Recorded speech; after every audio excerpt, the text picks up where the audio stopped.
Welcome back to The Explainer. Today, we're diving headfirst into over 2,000 years of history.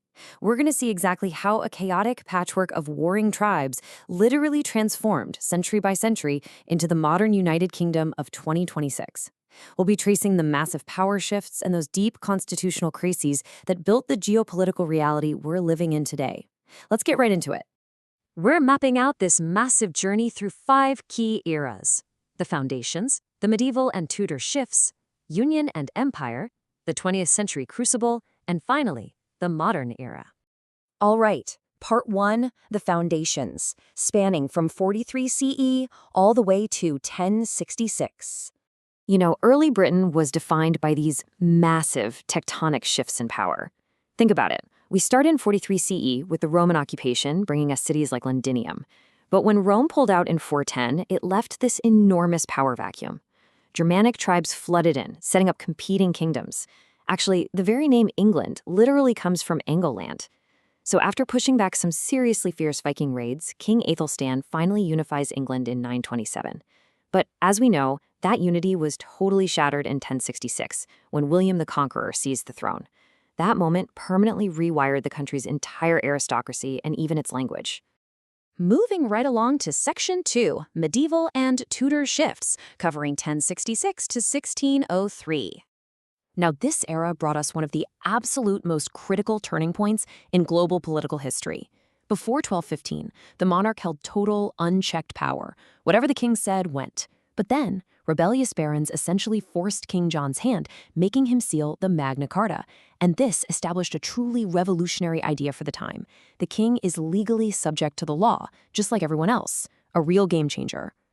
But of course, all this medieval progress hit a massive wall. When the Black Death arrived in 1348, the devastation was just unimaginable. It wiped out anywhere from a third to a half of England's entire population. We're talking about a demographic collapse so severe, it fundamentally rewired the economy and society for generations.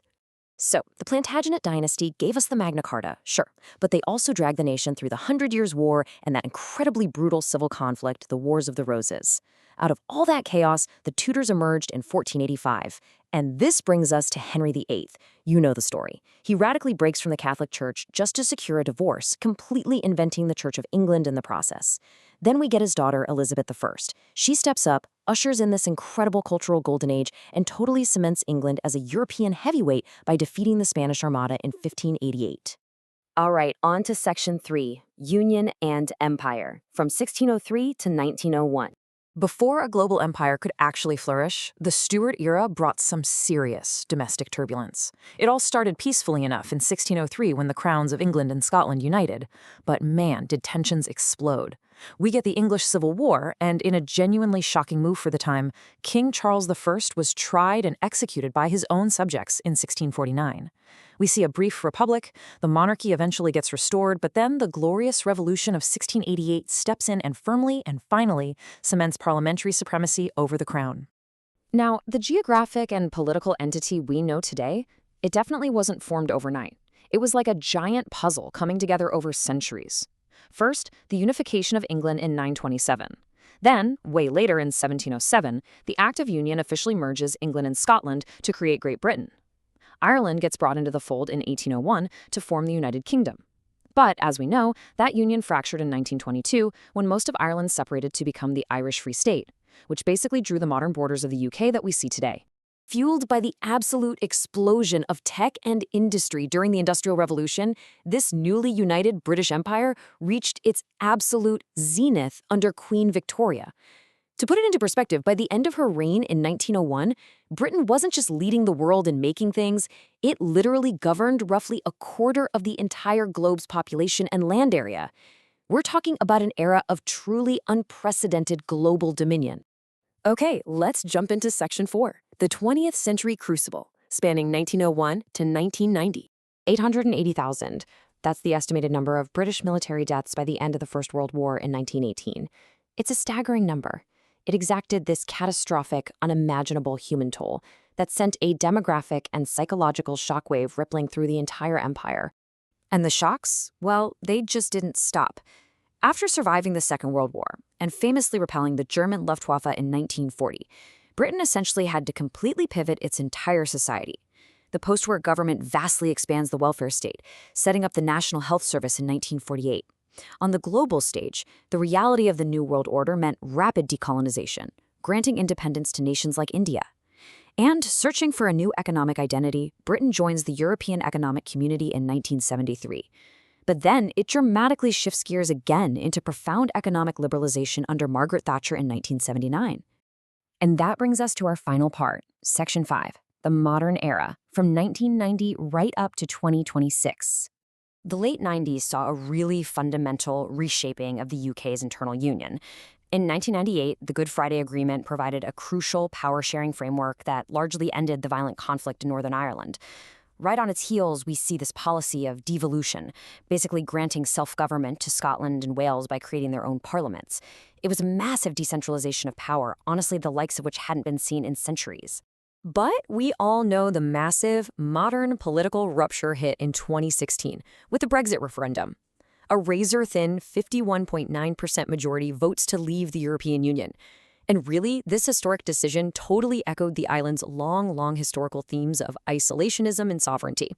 The exit legally concluded in 2020, but oh man, it set off an absolute chain reaction of intense political turbulence. The post-Brexit years, marked by intense, almost whiplash-inducing instability. 49 days. That is it.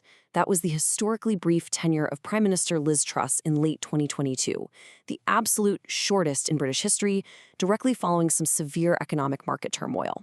And all this political chaos was compounded by a monumental national shift just a month earlier, the death of Queen Elizabeth II. Think about this. Her 70-year reign was the longest in British history. She had literally been the anchor for the nation through all that post-war restructuring and right through the modern era. Passing the throne to King Charles III didn't just change the monarch, it definitively turned a major page in the nation's very identity. To truly wrap your head around this unprecedented modern political turbulence, just look at the rapid turnover at the top. David Cameron resigns in 2016, Theresa May in 2019. Both Boris Johnson and Liz Truss stepped down in 2022. Rishi Sunak holds on until his defeat in 2024 to Keir Starmer. And then, following some incredibly heavy local election losses, Starmer resigns in July 2026, leading King Charles to appoint Andy Burnham. Guys, that is 7 prime ministers in just 10 years, a level of instability that is completely without precedent in modern British politics. Which brings us to the end of our timeline today, but absolutely not the end of the story. From Roman occupation and warring Anglo-Saxon tribes to a massive globe-spanning empire, right through to the dramatic political turnover of 2026, the United Kingdom has constantly, relentlessly redefined itself. So, looking at this incredible history of continuous and, let's be real, often chaotic evolution, I want to leave you with one final thought. What exactly does the next chapter look like for this ever-changing union? Thanks for hanging out with me on this explainer, and as always, keep questioning the history that shapes our world today.